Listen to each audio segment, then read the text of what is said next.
Muy buenas tardes, bienvenidos y bienvenidas a esta charla. En primer lugar me presento, no debería estar yo acá, sino el arquitecto y consejero Fabián de la Fuente, que tuvo un pequeño problema de conectividad a último momento, así es la tele en vivo. Bueno, bienvenidos y bienvenidas. Sé que tenemos un público demasiado variado en la charla de hoy, así que poco presentar institucionalmente al CEPAU. Somos el Consejo Profesional de Arquitectura y Urbanismo. Nuestra misión es la de regular y acompañar el ejercicio de la arquitectura y el urbanismo en la ciudad de Buenos Aires. Es en este sentido que promovemos estos espacios de reflexión para pensar tanto la profesión como su campo de acción, que es la ciudad, en búsqueda de sus formas más justas, inclusivas y sostenibles. Y ahí la pertinencia de este tema, ¿no? En tanto accesibilidad y escala urbana como ejes centrales en la discusión o el debate contemporáneo de las ciudades. La mirada de Francesco Tonucci nos invita a leer las ciudades desde nuevas perspectivas, desde las perspectivas de la infancia y la tercera edad, perspectivas que no siempre han estado presentes en la planificación de las ciudades. Bueno, y en ese sentido, para nosotros es una grata presencia la de Francesco y nos resulta sumamente importante incorporar estas perspectivas en la agenda institucional que llevamos adelante desde el Consejo para poder repensar el espacio público, fortalecer la equidad y mejorar la calidad colectiva. Así que bueno, antes de dar inicio, quisiera invitar a Lorena, de la Asociación de Investigación, perdón, me perdí el nombre completo, la Asociación de Promoción Social. Lorena Moraquino, bienvenida. Muchas gracias, Rodrigo. Bueno, un gusto estar con ustedes. Quisiera iniciar agradeciendo al Consejo Profesional de Arquitectos y Urbanistas de Buenos Aires por esta invitación y por la disponibilidad de organizar este espacio conjunto que convoca a la comunidad de CEPAU y a la comunidad de la Red Internacional de la Ciudad de las Niñas y los Niños. Creo que va a ser una ocasión muy interesante para nuestra red, que se despliega en 15 países, principalmente de Europa y de América Latina, y que sigue las propuestas y principios de la Ciudad de las Niñas y los Niños, un proyecto que se viene desarrollando desde hace 34 años, que nace en la ciudad natal de Francesco, en Fano, en Italia, y que viene inspirando a administraciones municipales para el desarrollo del cambio en las ciudades, ¿no? Actualmente se desarrolla en más de 300 ciudades, como decía antes, más en nuestra región latinoamericana y en Europa mediterránea principalmente. Para quienes no nos conocen o no conocen a la Asociación Internacional Francesco Tonucci, somos una asociación dedicada y comprometida con la promoción del pensamiento y la obra de Francesco Tonucci. Pensamos que en las propuestas de Francesco está la clave de un cambio real de nuestra sociedad, y lo que estamos esperando y buscando lo encontramos en la fuente principal de sus propuestas y sus ideas. Hablamos y nos referimos a sus propuestas a nivel político, como la Ciudad de las Niñas y los Niños, a nivel educativo, como todas sus propuestas para cambiar la escuela y volverla una escuela realmente que responda a los mandatos de la Convención ONU de los Derechos de la Infancia, y sus propuestas y su obra a nivel artístico. Ustedes saben que Francesco, como viñetista, conocido como Frato, también tiene un rol y una denuncia fuerte, y de alguna manera revela en sus dibujos y en sus viñetas el pensamiento infantil. También quería comunicar esto, contamos con una representación de la asociación en Argentina y para Argentina, una asociación que representa la misma asociación internacional para territorio argentino, que está a cargo, su dirección está a cargo de Paula Querido, persona especialista, experta en el proyecto de la Ciudad de las Niñas y los Niños, que lo viene desarrollando hace 20 años en Buenos Aires y también en todo su país, promoviendo este trabajo que nos convoca y que es inmenso. Como escucharemos ahora, el proyecto de la Ciudad de las Niñas y los Niños invita a las administraciones, a los planificadores, a quienes piensan la ciudad, a un cambio muy fuerte, a un cambio de filosofía en el gobierno de la ciudad que coloque a la niñez al centro de las decisiones. Un cambio político, un cambio en la administración que apuesta por el protagonismo de niñas y niños, ¿no? Nosotros hablamos y reivindicamos siempre el tema de la ecuación Tonucci, y es esta invitación que hace Francesco afirmando que una ciudad que es buena para las niñas y los niños será una ciudad mejor para todas y todos. Y también subrayando el hecho que una ciudad que demuestre indicadores de salud y de bienestar será aquella ciudad que, donde sea evidente que las niñas y los niños pueden salir a jugar y ocupar el espacio público para su juego y hacer ejercicio, el ejercicio de su derecho a la ciudad, ¿no?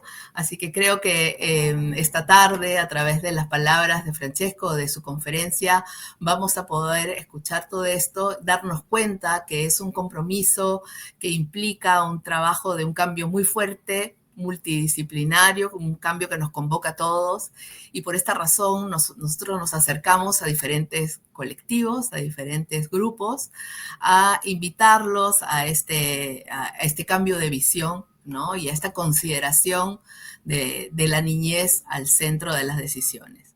Esto obviamente involucra a los arquitectos y a los urbanistas, y hay que preguntarnos de qué manera y cómo entender realmente lo que piensan las niñas y los niños para tomar estas decisiones. ¿Cuál es el espacio adecuado, como dice el título de la conferencia, para las niñas y los niños? Escuchar a Francesco nos dará estos elementos esta tarde. Creo que nos vamos a ir todos muy motivados y muy inspirados.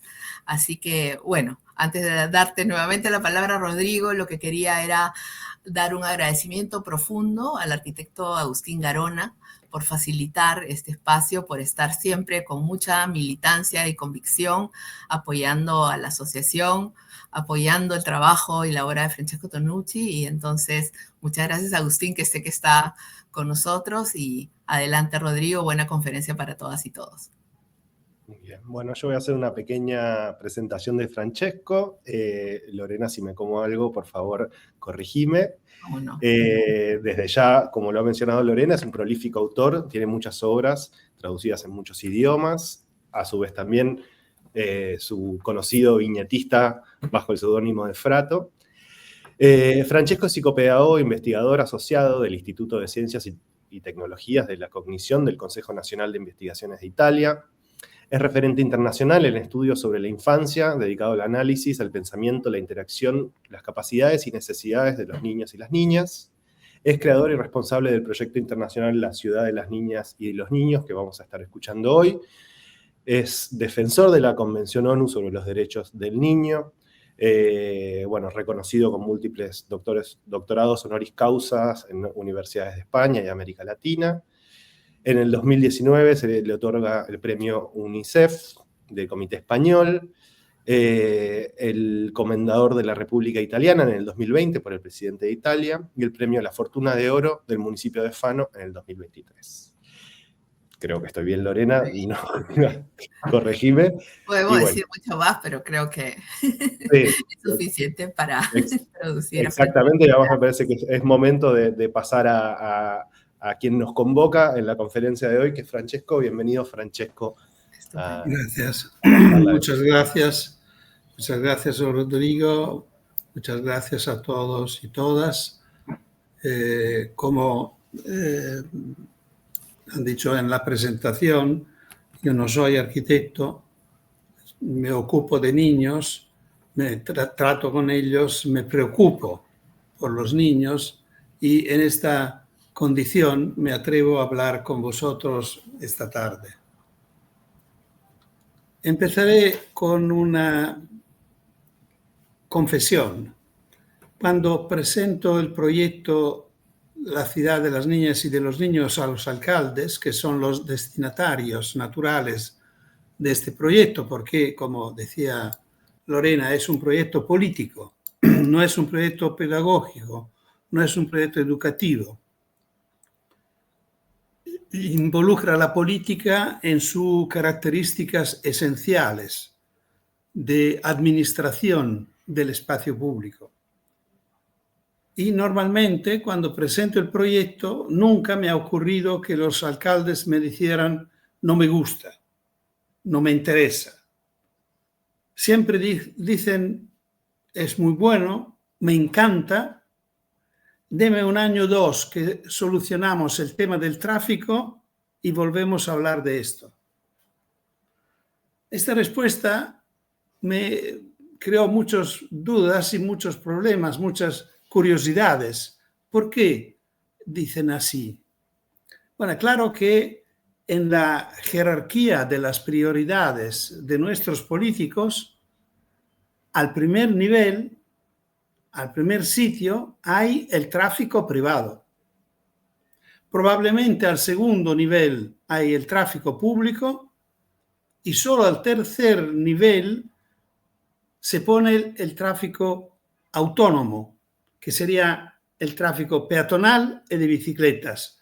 Entiendo con autónomo el tráfico que se desarrolla y se anima con la fuerza personal de la gente. Es un movimiento útil a nivel físico y mucho más a nivel ambiental.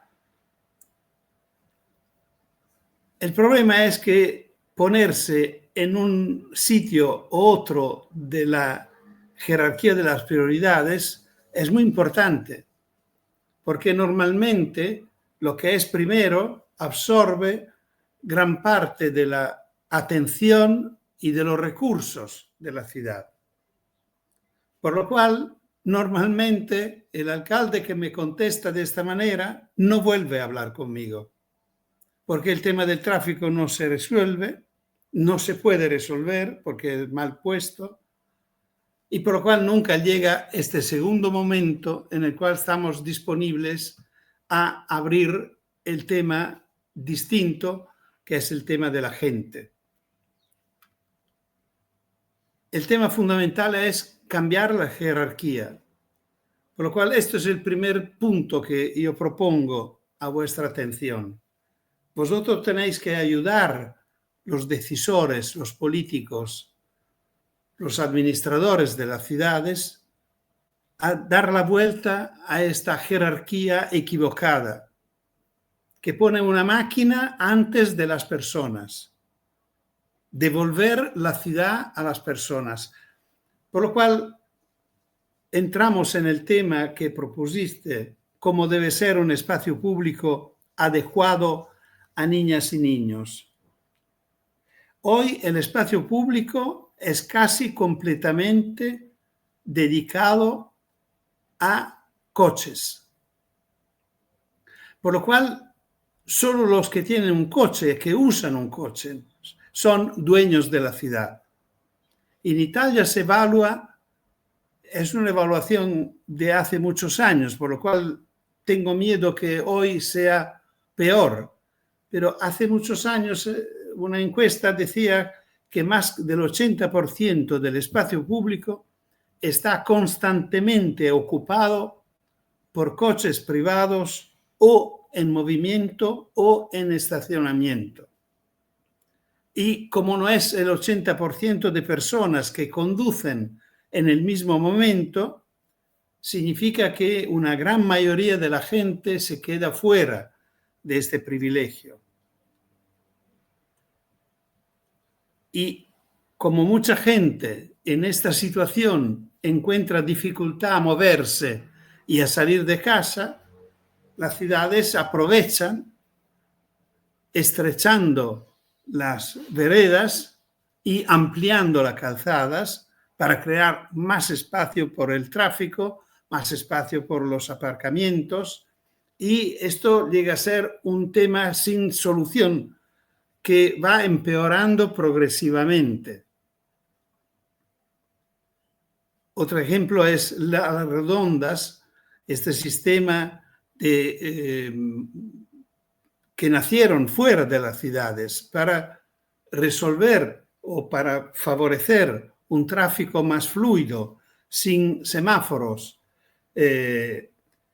han entrado dentro de la ciudad, creando problemas enormes de cruces para peatones, para ir de un lado al otro de la ciudad. Si hay una redonda, hay que hacer un viaje. Y claro, para personas débiles, frágiles, que tienen problemas para moverse, o personas que tienen periodos difíciles como una mujer embarazada o personas pequeñas como niños y niñas y tal, encuentran más dificultades. Y naturalmente en los últimos decenas de años se han movido muchas categorías sociales protestando sobre estas injusticias que se estaban creando. Y por lo cual, como se protesta por reivindicar el derecho a andar, a moverse también por un tema de salud, las ciudades inventaron las calles peatonales. Por lo cual la indicación es, podéis buscar vuestro coche, ir, acercarme a una calle peatonal, aparcar, pasear cuanto queréis y volver al coche y volver a casa. Esto no es moverse, esto no es la movilidad autónoma, es un surrogato, una solución muy conectada con temas comerciales, porque las calles peatonales también son como centros comerciales urbanos. Cuando las personas que tienen una discapacidad y que se tienen que moverse en silla de ruedas han protestado porque había escalones para cruzar las calles, los técnicos, los urbanistas, los arquitectos, los técnicos de los ayuntamientos inventaron las subidas y las bajadas, pero las subidas y las bajadas también son agotadoras y a veces peligrosas, no son fáciles, y como se ve, siempre las soluciones se han buscado de manera que no toquen los privilegios de los coches. Y a los peatones siempre se queda una ciudad menor. En el 2007 yo estaba en Pontevedra y daba una ciudad del norte de España, y daba una conferencia sobre la movilidad urbana y contaba que mi nieta, me acuerdo al año porque era recién nacida y este año va a cumplir 18 años, yo la había llevada a dar una vuelta alrededor de la manzana de mi habitación y conté que bajé y subí con el cochecito 30 veces, sin cruzar una calle. Y lo propuse como una protesta de un abuelo que ha tenido que bajar, subir, siempre dándome cuenta que estaba cruzando algo que podía ser peligroso, siempre mirando si había o no un coche que salía del aparcamiento, que salía alguien del patio y tal. La propuesta era muy simple. ¿Por qué no hacemos el contrario? ¿Por qué no hacemos que la acera nunca pierde su nivel y el peatón nunca sale y nunca baja, nunca sube, nunca baja, y serán los coches que suben y bajan? Si hay un aparcamiento, el coche sube a la acera preocupándose que no haya nadie porque la acera es de los peatones y para entrar en su cochera. Lo mismo es la cruce de la calle. No bajadas y subidas, sino la acera, la vereda que cruza la calle, manteniendo su cuota. Y serán los coches que suben y bajan, pero tienen motor. En esta conferencia me estaba escuchando, sin que yo lo conociera, el alcalde de Pontevedra. Y cuando lo cuenta dice, te escuché y me convenciste. Hoy Pontevedra tiene 600 cruces peatonales a nivel de la acera. Prácticamente todos en la parte donde hay aceras, veredas, porque la parte central de la ciudad, donde hay un límite de velocidad de 10 kilómetros por hora, no hay veredas. La parte normal de la ciudad, donde hay veredas y cruces, todos son, los pasajes peatonales, todos son levantados a nivel de la acera. Es decir, una persona que se mueve en silla de ruedas en Pontevedra nunca baja y nunca sube. Así como hay otras intervenciones interesantes en esta ciudad que decidió de ponerse como objetivo de ser una ciudad para la gente y no para los coches. Ampliaron las veredas y estrecharon las calzadas. Hay solo un sentido en cada calle y no hay aparcamientos. La iluminación es sobre las veredas, porque correctamente los que no tienen iluminación son los peatones. Los coches tienen su propia iluminación. No se permite la abertura de centros comerciales en la ciudad para no crear zonas obscuras, porque claro, el centro comercial absorbe, esteriliza a nivel comercial una zona muy amplia y cierran las tiendas.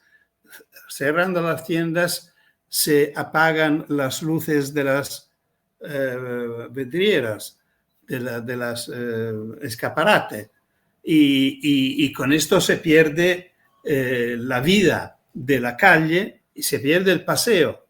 Una calle donde no hay paseo es una calle abandonada.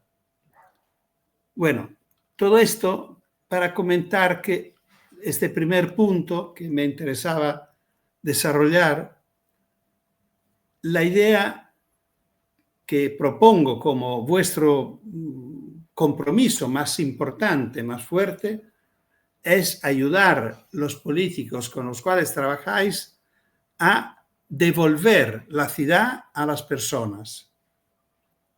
Y con lo que normalmente esto cuesta, sacar este privilegio al coche, al auto.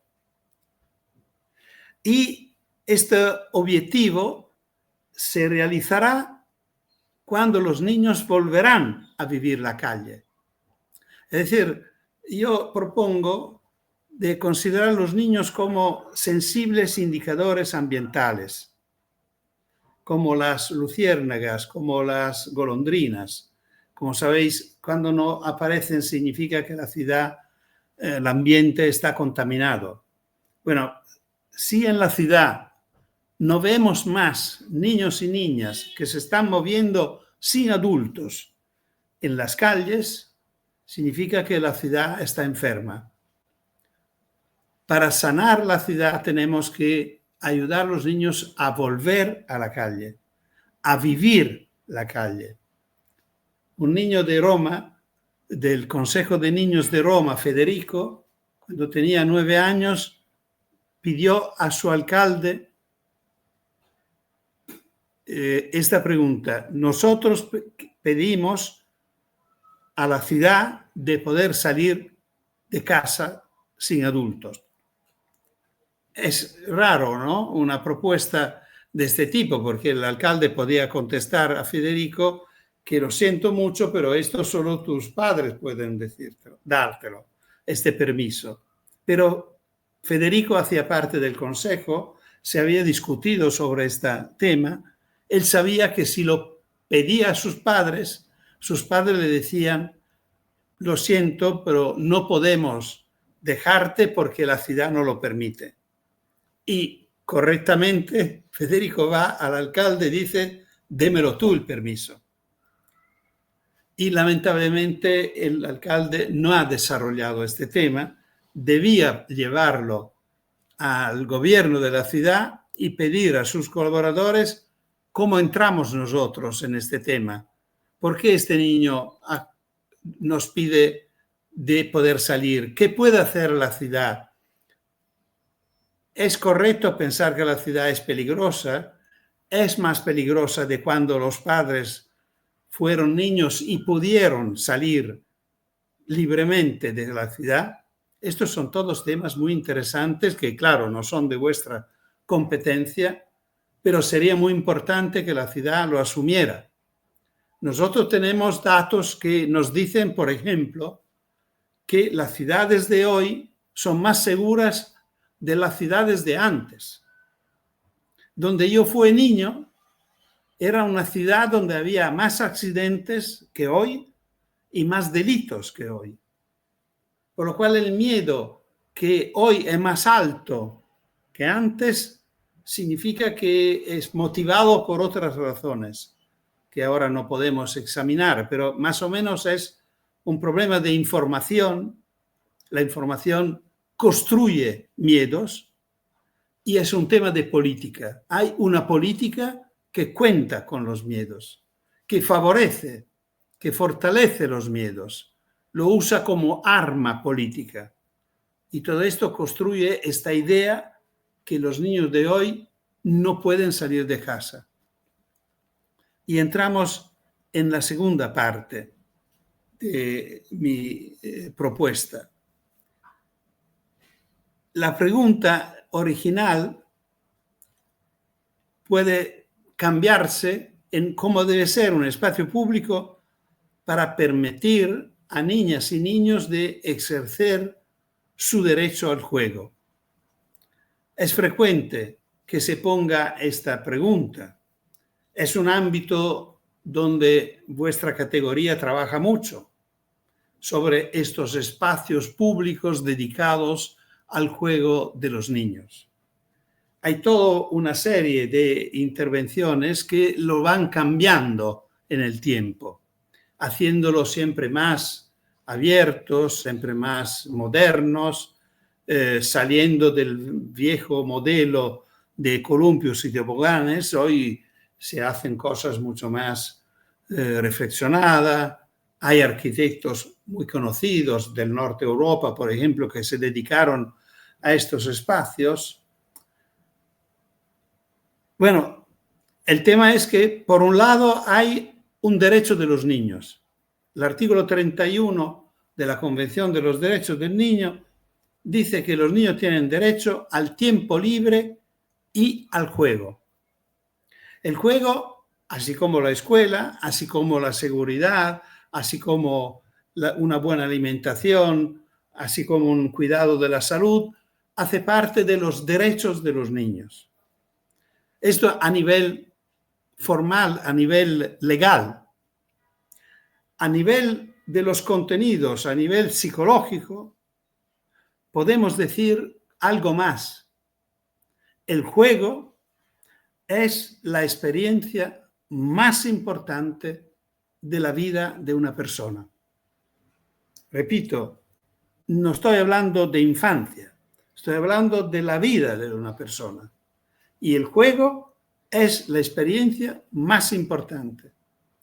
Es el motor de los conocimientos de los primeros años de vida, que son los más ricos, los más fértiles. Una persona que algo sabía de ciencia, como Albert Einstein, decía que el juego es la forma más alta de investigación. Y así es.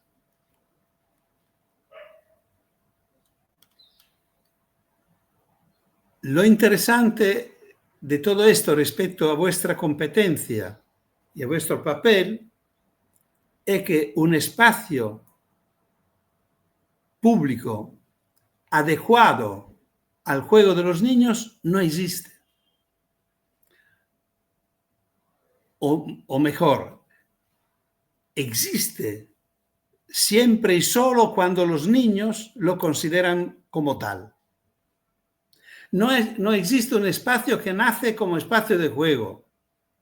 Estos son invenciones de un mundo adulto que se olvidó de su infancia. Solo un niño puede decir a una escoba de ser un caballo. Se lo pone entre las piernas y corre. Y esto es un caballo, hasta que el niño sigue en esta fantasía. Y es un caballo para él y para todos los que juegan con él. En un tiempo, recuerdo, no sé cuántos años antes, ahora hace mucho tiempo que no lo veo, pero a lo mejor existen, se construyeron palos, simples palos, con una cabeza de caballo y lo vendieron así. Esto es una vergüenza. Una vergüenza porque esto solo puede ser un caballo. No necesita de la fantasía de un niño. Es una barbaridad. Es una tontería. Porque la escoba que el niño bautiza como caballo, 10 minutos después puede ser un cohete, puede ser un avión o puede volver a ser una escoba. Y nosotros somos ridículos cuando proponemos esta nuestra fantasía imponiéndola a los niños. Por lo cual, el juego es otra cosa. El juego es invención. El juego es aprovechar de espacios que en este momento y por esta motivación que solo un niño puede conocer y expresar, llega a ser un espacio de juego. Pero puede ser cualquier.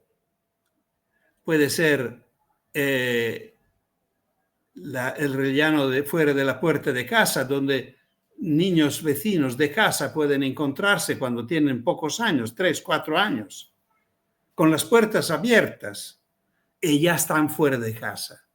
Puede ser la escalera de casa, puede ser el patio, puede ser la vereda, puede ser la plaza, el jardín, la orilla del río, la cabaña, un árbol, el asfalto, la arena, el agua. Bueno, repito, todo puede llegar a ser un espacio correcto de juego. No es para nosotros. Lo siento, pero esto no es un ámbito donde los arquitectos tienen una competencia. Vuestro papel es que los niños puedan salir. Sería como ponernos el tema de cómo debe ser un espacio justo para el amor. Por favor, no se toque.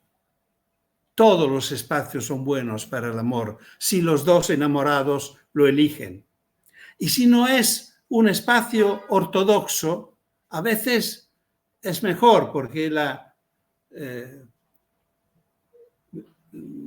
hacer una cosa no prevista, una transgresión, puede ser un elemento que enriquece el placer. Bueno, el juego se parece mucho al amor.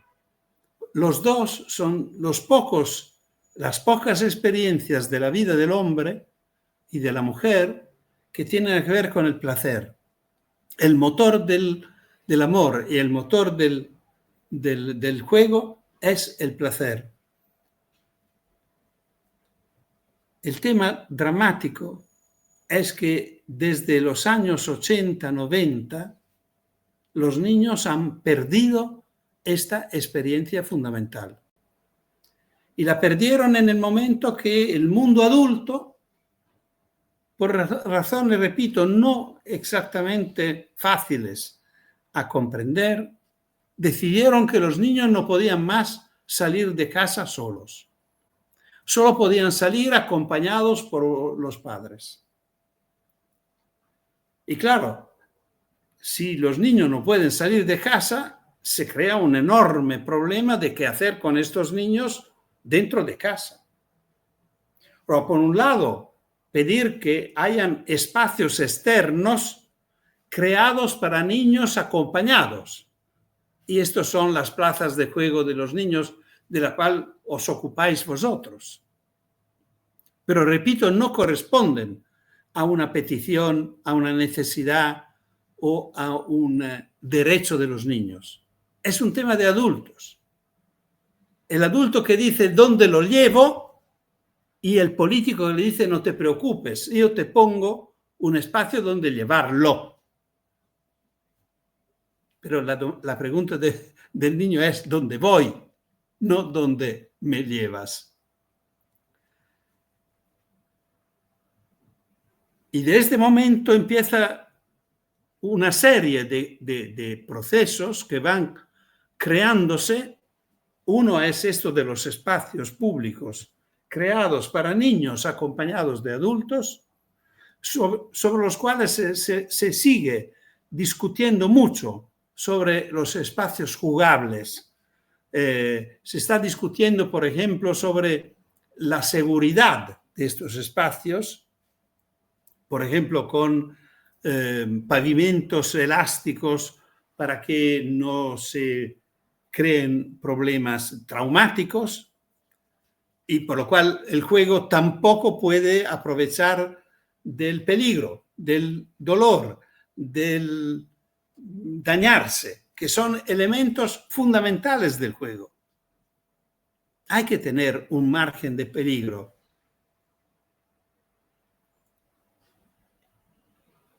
Por otro lado, hay un comercio sobre el juguete que ha explotado.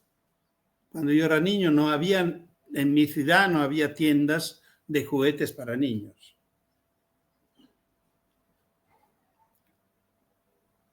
Y después empezó todo el tema de actividades para niños que no podían quedarse en casa solos. Por lo cual, por un lado, actividades escolares, a pesar que sean de la escuela formal, actividades de música, de arte, de lenguas extranjeras, de todo esto, las actividades de la tarde se crean para que no se sabe qué hacer con los niños. Y dentro de casa entra la televisión, que asume un papel de niñera. Entretiene los niños. Empieza todo un diálogo con los pediatras de no quedar los niños mucho tiempo frente a la pantalla y todo esto y tal, pero no había remedio. Si no pueden salir, bueno, todo esto hoy ha llegado a ser aún más complicado. Digo hoy porque en el 91, cuando nace el proyecto La Ciudad de las Niñas y de los Niños en Fano, el día 27 de mayo de este año 91, yo presento al alcalde y al gobierno de la ciudad el proyecto, y uno de los objetivos de este proyecto, desde el primer día que se habla de esto, fue que los niños puedan salir de nuevo de casa sin adultos. La idea era la necesidad de devolver el juego a los niños. Hoy, sobre esta exigencia, sobre este problema, hay una alarma mucho más fuerte, que me imagino conocéis todos, que es el peligro de un uso precoz de dispositivos electrónicos. Lo que ha hecho la televisión por muchos años, con una forma bastante ingenua de entretenimiento, porque tenía un programa, o tenía varios programas. Se podía elegir entre los programas. Hoy el teléfono, el celular, tiene el mundo. Dentro hay todo.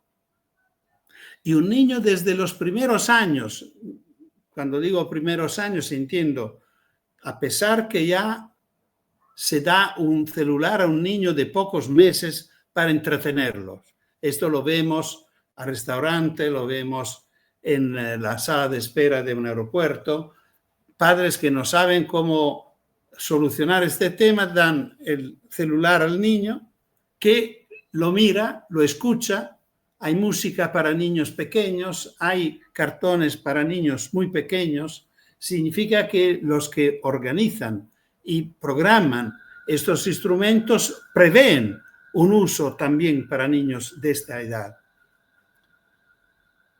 Y sorprendiendo los padres, estos niños en pocos años, un niño de 5, 6, 7 años, es capaz de manejar un móvil. Y cuando sabe manejarlo, sabe moverse adentro, ¿qué va a buscar? Lo peor. Pero no porque es lo peor, porque es curioso. El niño es curioso. Es una de sus riquezas fundamentales. Y su curiosidad se orienta en todo lo que es extraño, todo lo que es fuerte, lo que no debería entrar en el mundo de un niño. Y esto es la violencia, esto es la droga, esto es el juego de azar, esto es procesos y caminos de autolesionismo hasta el suicidio. Estamos hablando de esto. Claro que experiencias que no se realizan cuando el niño tiene 7, 8, 9, 10 años. Se realizan en la adolescencia, pero en la adolescencia es más tarde, demasiado tarde. No podemos intervenir cuando ya el proceso ha tomado su aire, su camino rápido, y tenemos que intervenir antes. Bueno, esto, y voy a la parte terminal de mi intervención. Hemos pensado, retomando las motivaciones del 91, sin crear ningún cambio fundamental, hace un año lanzamos una campaña que se llama Yo esco a jugar. Si se puede proyectar la primera viñeta para ver la viñeta que comenta, que ilustra no importa, si no es posible no pasa nada. No, la otra. Perfecto. Papá, yo salgo a jugar. La viñeta representa exactamente la propuesta. Es una niña, no es casualmente una niña, es una niña porque la niña representa más la infancia, porque no siempre lo que se concede y se permite a los niños se concede y se permite también a las niñas. Por lo cual tenemos que pensar a una niña que dice, papá, yo salgo a jugar. Y es una niña serena. ¿Por qué? Porque sabe que su padre la dejará, que la quiere tanto que la deja.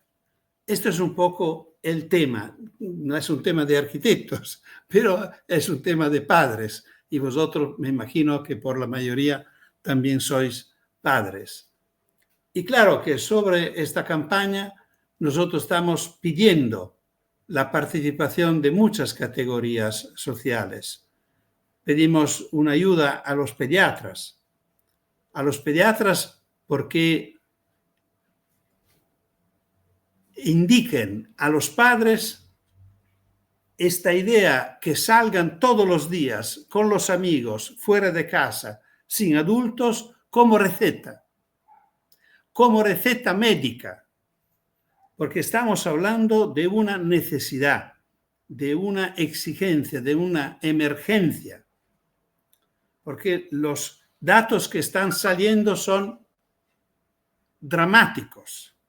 Estamos hablando de una ansiedad, de una depresión, de autolesionismo y de suicidios juveniles, de un juego de azar y de un aislamiento social que está cogiendo el mundo de los adolescentes y de los jóvenes, pero que se prepara en la infancia.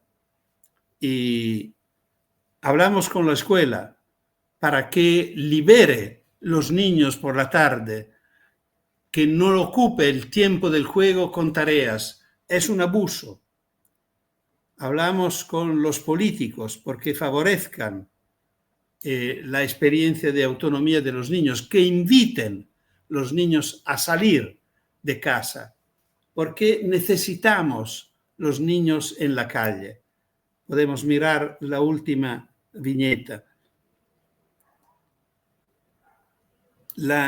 Son niños que juegan en la calle. Hay un cartel de obras que dice: perdonen las molestias, estamos jugando para ustedes.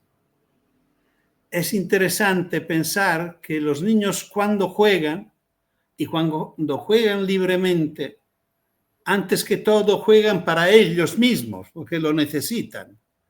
Pero en alguna manera juegan también para nosotros.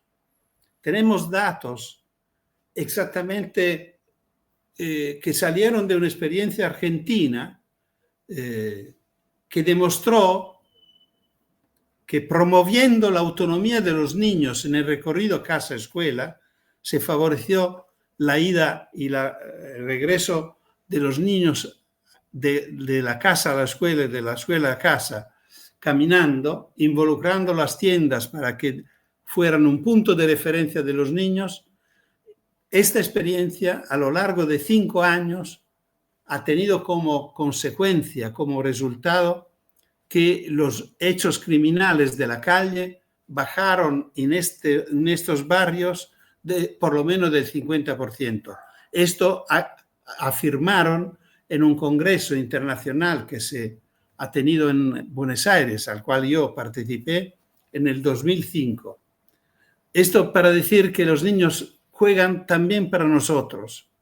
Una ciudad donde los niños vuelven a jugar en la calle es una ciudad mejor, es una ciudad que está volviendo a ser una ciudad para todos. Y termino diciendo que hay otro detalle que solo anuncio, y si queréis podemos buscar otro momento para profundizarlo, que si los niños necesitan salir, los adolescentes necesitan entrar. Es decir, así como un niño pequeño necesita encontrarse con amigos fuera de un control adulto para vivir la experiencia de la autonomía y de la libertad, los adolescentes que la autonomía ya la conquistaron no saben dónde ir. La ciudad no ofrece espacios y normalmente esta falta de espacios para adolescentes es una de las causas de los desastres que los adolescentes viven cuando se encuentran para pasar el tiempo y no pudiendo hacer cosas más interesantes, a veces destruyen cosas, ensucian o se hacen daño, que es lo peor. Muchas veces son los mismos espacios de juego de niños, que son espacios donde se encuentran los adolescentes de noche. Pero esto debería, al contrario, ser un objetivo que vosotros podéis sugerir, proponer a las administraciones, los gobiernos de las ciudades, buscar espacios para ofrecerlos a adolescentes que tienen capacidades y deseo de hacer cosas de artesanado o hacer cosas de arte, dependiendo de las capacidades, espacios que la administración no regala, los chicos lo pagan con sus competencias, con un concierto, con una obra de arte, con una escultura, con una obra de artesanado, y de manera que se crea esta relación correcta entre alguien que te ofrece un ayudo y tú que te compromete a merecerlo. Bueno, esto, si queréis, podrá ser un tema para otra vez. Muchas gracias.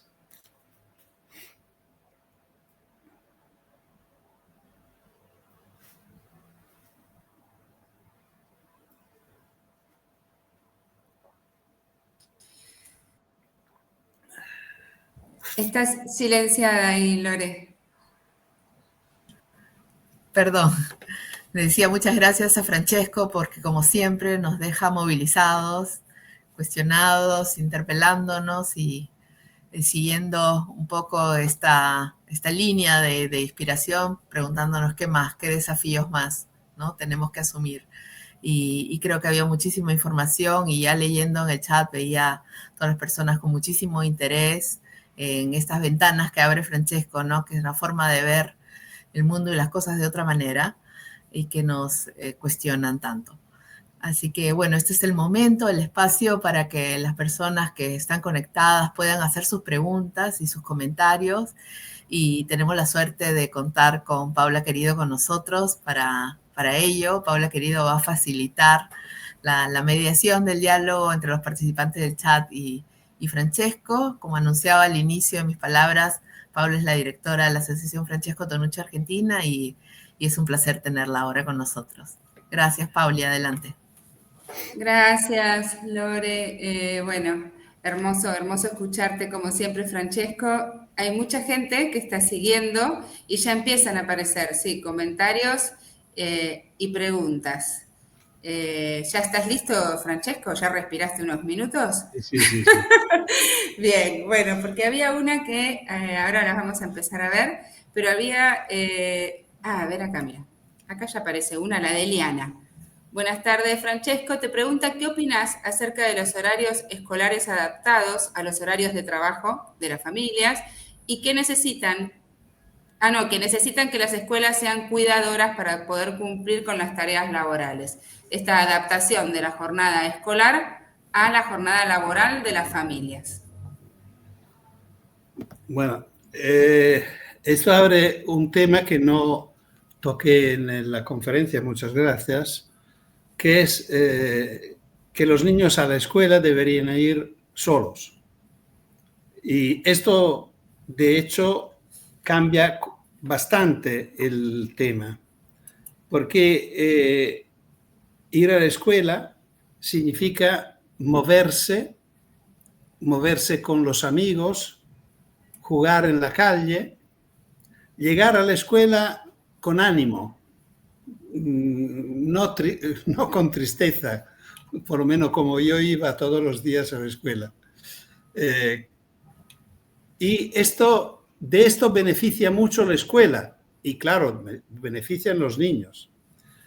Llegar a la escuela con una actividad física hecha, hay investigaciones hechas en Estados Unidos y en Dinamarca que demuestran que los niños que van a la escuela caminando, y más si van a la escuela sin adultos, porque si van sin adultos no solo van caminando, sino también divertidos. Tienen un nivel de atención significativamente más amplio de los niños que van a la escuela acompañados en coche por los padres. Esto es lo primero.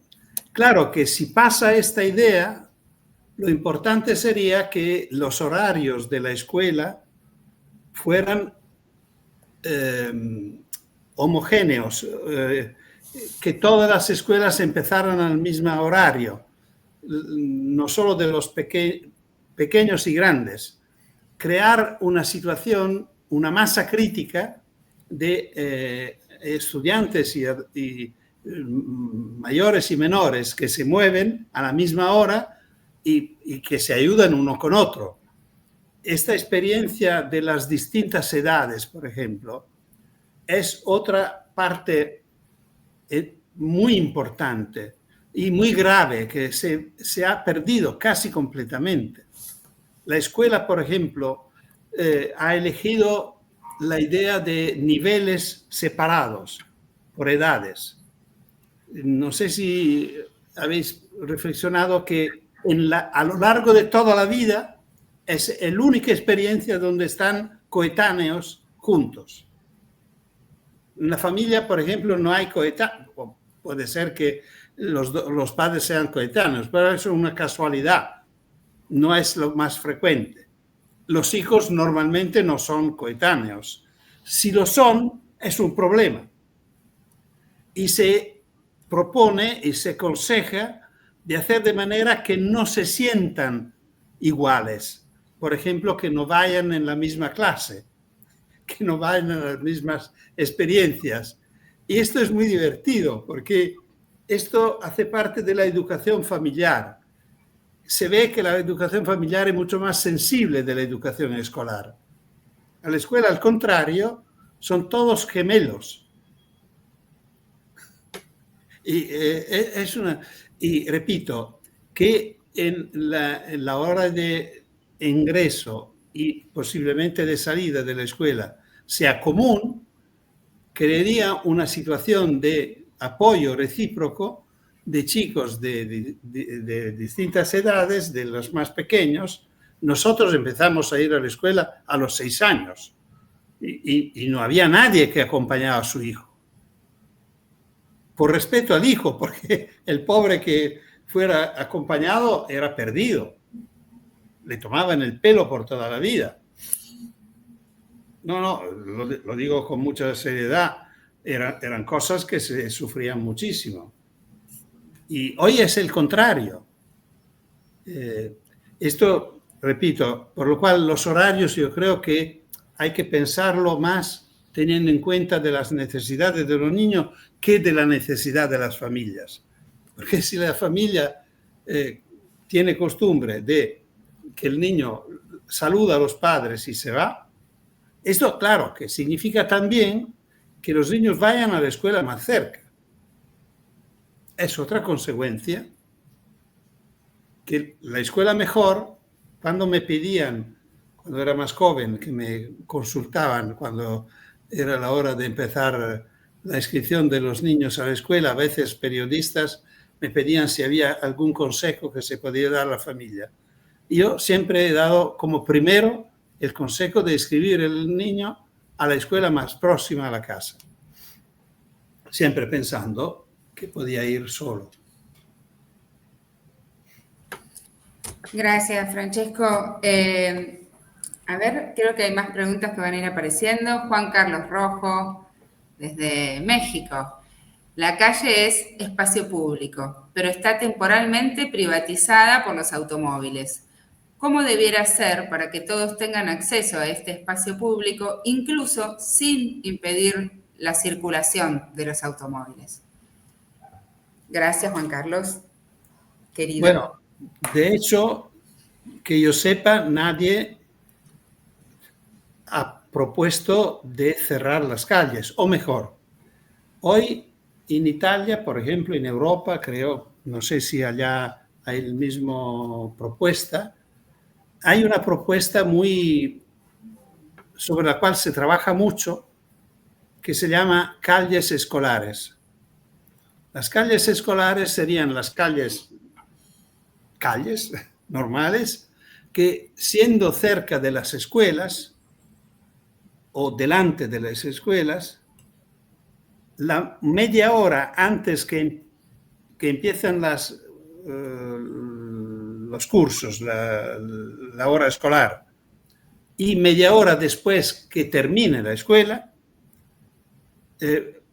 no lo he dicho bien, por media hora o una hora antes de empezar la escuela y al final de la escuela, la calle se cierra al tránsito de manera que los niños puedan recorrer 100 metros, ponemos, sin peligro de encontrar un coche. Personalmente no estoy nada de acuerdo sobre esta propuesta, porque es una propuesta que prevé que los niños vayan a la escuela en coche con los padres. Y por esto se bloquea la calle para que los coches no lleguen hasta la puerta de la escuela.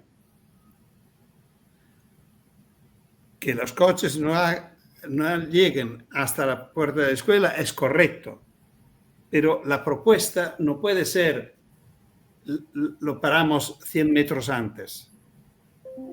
Yo creo que debe ser que los niños vayan libremente. La escuela podía aprovechar mucho de esta autonomía de los niños y así como debería favorecer la autonomía de la tarde, como decía en mi intervención, no dando tareas, no obligando a los niños a dedicar más tiempo a la escuela, porque en Italia la escuela hoy casi siempre llega a ser de 6 a 8 horas, especialmente la escuela obligatoria. Y esto es un tiempo enorme, exagerado. Y dan tareas, por lo cual hay más. Y tareas también por el fin de semana. Es una cosa imposible. Esto se debería prohibir por ley. Hay algunos países que han prohibido por ley de dar tareas a casa. Bueno, esto, repito, es otro tema. Pero personalmente no estoy, repito, si la propuesta fuerte, importante, es que los niños saluden los padres y vayan con los amigos a la escuela, esto sería la solución mejor que todo. Esto de las escuelas, de las calles escolares, yo lo entiendo en otra manera, que alrededor de la escuela, era una de las propuestas que salieron en tiempo de pandemia, que nosotros hemos propuesto, los 5 puntos que se proponían. Uno era que las calles que rodean la escuela sean cerradas, pero siempre, para crear un ambiente de respeto, tanto por el ruido, cuanto por la contaminación, y también como espacio físico que la escuela puede aprovechar, que sean calles, no hace falta, no es un problema. Se puede pasear, se puede ir a hacer una actividad física fuera de la escuela, si estas calles que rodean la escuela son de respeto de la escuela, es decir, cerrados al tráfico, pero siempre, no media hora antes del ingreso de la escuela.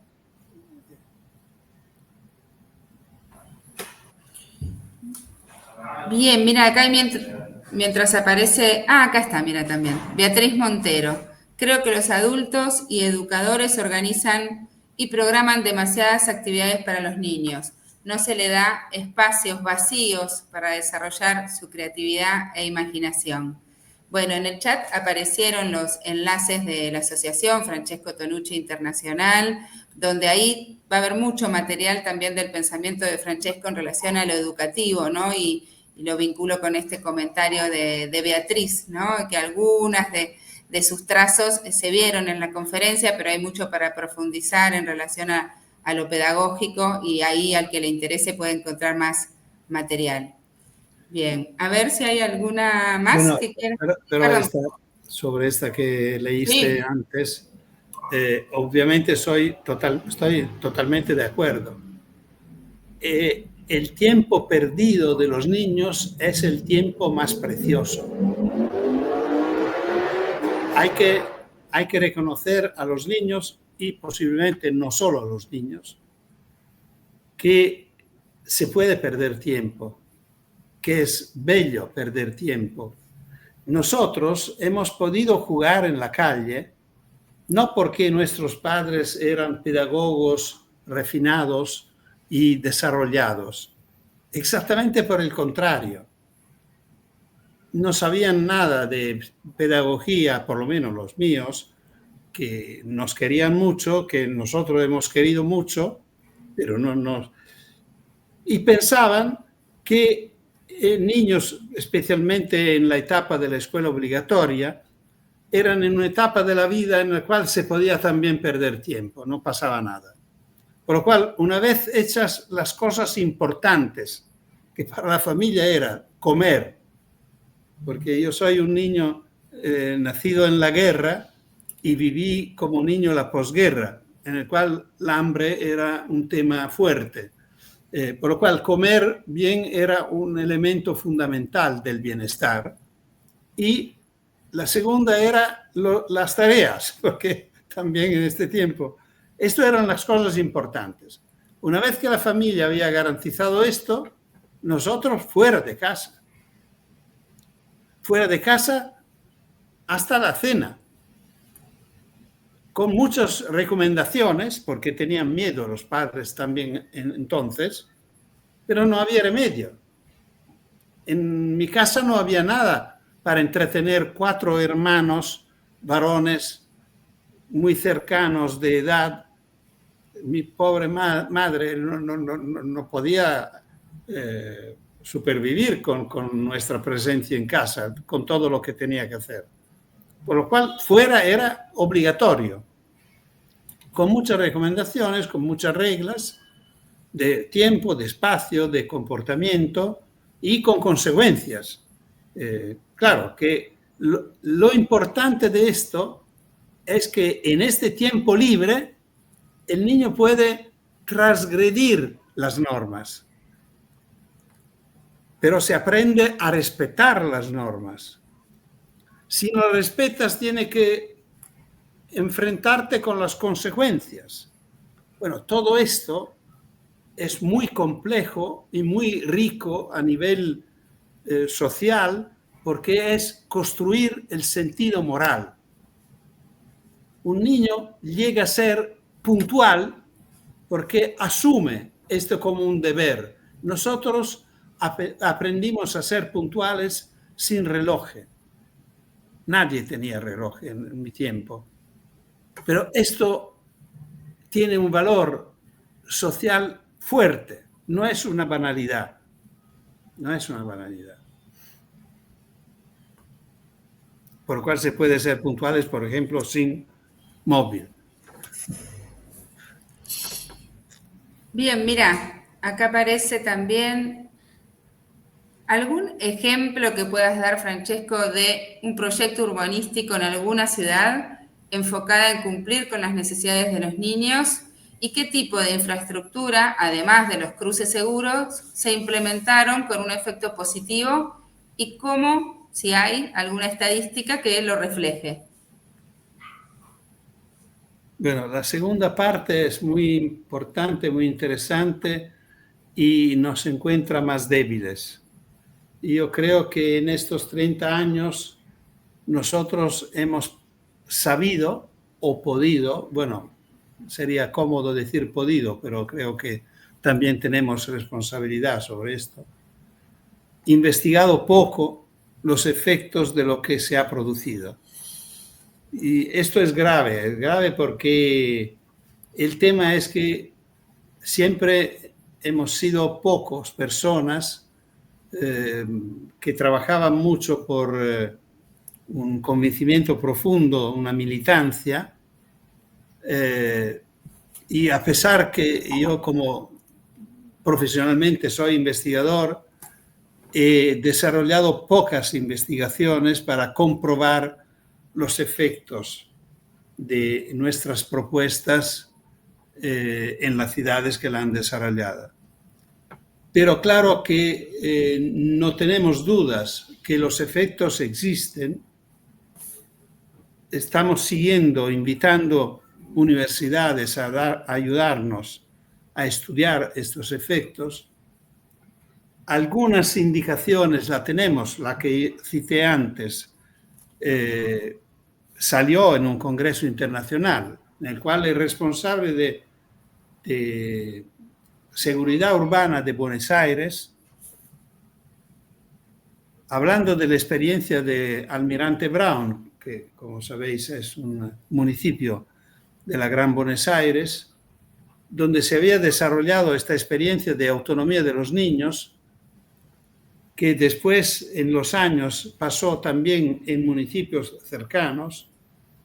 Este responsable en este congreso al cual yo participé afirmó que se podía decir sin dudas que los delitos de la calle en estos municipios habían bajado por lo menos del 50%, que es impresionante, que no se consigue ni con policía ni con cámaras de video. ¿Y por qué se consiguen? Porque los niños en la calle obligan a los adultos a hacerse cargo. Los adultos que viven en cercanía con niños que se están moviendo, que se están o jugando o paseando o andando a la escuela, no pueden evitar de hacerse cargo. Hacerse cargo es una actitud de ciudadanía muy fuerte, porque significa estar atentos, preocupados, interesados. Y en un ambiente social donde hay gente atenta e interesada, es un ambiente social muy inadecuado para delincuentes. Los delincuentes necesitan descuidado, necesitan oscuras, necesitan... Por esto, por ejemplo, es muy interesante Pontevedra, que pone la iluminación en las veredas. Porque esto es el ambiente de las personas y hay que hacerlo bello, seguro, iluminado. Y también la experiencia de la participación de los niños. No tenemos muchos datos de investigaciones, pero, por ejemplo, la Universidad de Barcelona hace bastante años ha hecho una investigación muy profunda para comprobar si la experiencia de participación de niños pequeños de 8, 10 años a experiencias de participación infantil, es decir, grupos que tenían la responsabilidad de ofrecer puntos de vista a los adultos. Se demostró que a lo largo de 10 años, cuando se estudiaron con algunas formas de investigación, con cuestionarios y entrevistas, cuando tenían 20 años, que los niños que habían, respecto a una muestra de control de niños que no habían tenido esta experiencia, los niños que la habían tenido habían actitudes sociales más desarrolladas, participaban más, actividades juveniles, se interesaban más de política. Bueno, por lo cual yo personalmente no tengo dudas que sean experiencias preciosas. Sería importante tener más datos científicos que lo demuestran. Pero repito, yo dudas no tengo. Y sobre el tema del juego, hay una literatura impresionante que demuestra que el juego es la experiencia más importante de la vida. Y el juego es posible solo si hay autonomía. No se puede jugar acompañados. El verbo jugar no se puede conjugar con el verbo acompañar, vigilar, proteger, controlar, sino solo con el verbo dejar. Por lo cual, si tenéis hijos, especialmente si son pequeños, mañana sería muy interesante enviarlos a la escuela solos y posiblemente por la tarde que puedan bajar a jugar con amigos bajo de casa. Repito, el peligro existe, pero es necesario.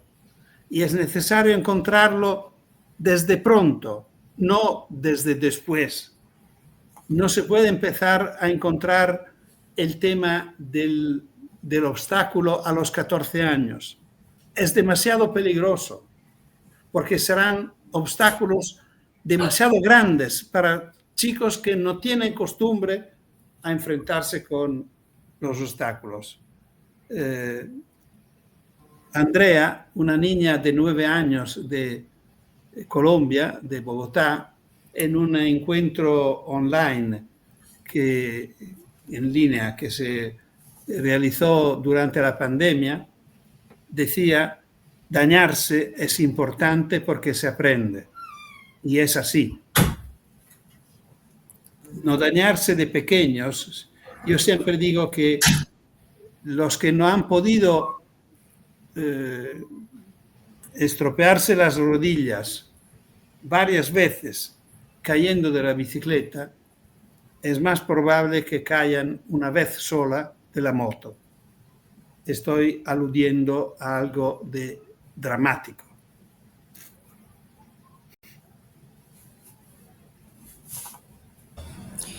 Gracias, Francesco, qué hermoso escuchar esto, y pensaba en también Javier, el consejero de Buenos Aires, que vos siempre citas tanto, ¿no? Y que dice, que ha dicho alguna vez, para divertirnos no tenemos que sentirnos demasiado seguros, ¿no? Haciendo alusión a ese riesgo como algo vital y necesario para el desarrollo, ¿no?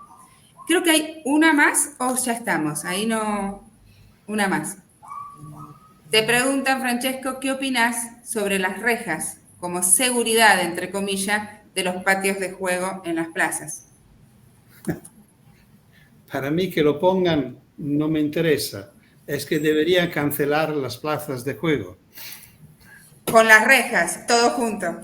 Sí, con rejas o sin rejas. No, el tema es que tengan rejas lo hace aún más vergonzoso.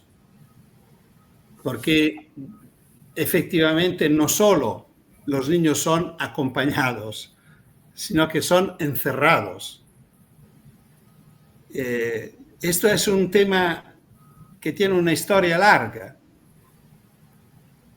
Creo que se sigue poniendo los niños de pocos meses dentro de un corralito. Que es esta estructura muy cómoda para los padres, donde se ponen los niños con todos sus juguetes, porque la idea es que allí no le ocurre nada. Y esto es el drama. A una niña, a un niño, siempre le debería ocurrir algo. Y nosotros estamos haciendo de todo para que no le ocurra nada. Repito, son los años más ricos de la vida. Y si no le ocurre nada, vamos a tirar un tiempo precioso. ¿Y qué puede ser una alternativa al corralito? Una manta, una vieja manta, que no cuesta nada. En lugar que tirarla, la tiramos al suelo, porque de la manta el niño puede salir. Y si puede salir, puede vivir una primera aventura. Y es fundamental que nosotros lo ponemos siempre en condición que le ocurre algo. Tenemos miedo de la escalera, tenemos miedo de todo. La escalera es una estructura fundamental por el desarrollo psicofísico de los niños. Observar cómo un niño se pone a superar el obstáculo muy complejo de una escalera es impresionante. Nunca se hace daño. Se da la vuelta y baja con el trasero, que es un invento creativo que un adulto nunca lo pensaría. Pero es una maravilla ver un niño que frente a este abismo que encuentra, este vacío, no va adelante con el peligro de la cabeza, como el adulto piensa que sea, no, da la vuelta. Pero es haber buscado un sistema de seguridad que lo buscan solos. Si lo dejamos, repito, el verbo dejar es uno de los verbos más importantes de la educación.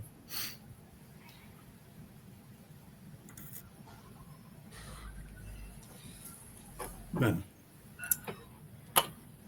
Gracias, Francesco. Creo que ahí estamos bien. Ahí avisaron también, ¿no?, que quien no pudo, su pregunta no fue respondida. Ahí hay 2 direcciones para que las puedan enviar y seguir en contacto. No sé, Lore, si vas a sumar algo. Sí, no, y yo creo que estamos bien, y agradecemos a Pau también, que ha puesto la información de la asociación por si hay más personas interesadas en ver el material de la campaña, el poder descargar las viñetas referidas a la campaña, que están además en todos los idiomas de la Red Internacional Ciudad de las Niñas y los Niños. Y bueno, y estamos a disposición, una vez más, agradecer el espacio y a todos los participantes de diferentes lugares del mundo que han seguido esta conferencia de Francesco, y necesitamos el compromiso de todos para impulsar estos cambios tan fuertes y tan importantes. Gracias, Francesco, y gracias, Pauli, por tu mediación. Ah, un placer. Gracias a Y vosotros. solo sumo que si hay familias, como dijo Francesco, una mamá, un papá, un adulto, que mañana se anima a abrir la puerta y dejar que su hijo o hija juegue en la vereda, vaya a la escuela, que también se comunique. Estamos reuniendo testimonios. Es muy importante familias que se animen y den su testimonio para Lo otros y esperamos otras. del mundo de los arquitectos. Sí, también. Muchísimas gracias, principalmente a Francesco y a toda la gente que asistió a la conferencia de hoy de parte del CEPAU. Estamos enormemente agradecidos por esta tarde que hemos compartido, sumamente rica y bueno, como bien dijeron recién, con bastante cosas para llevarnos y trabajar. Bueno, Muy bien. encantadas. Bueno, muchas gracias a todos y a todas.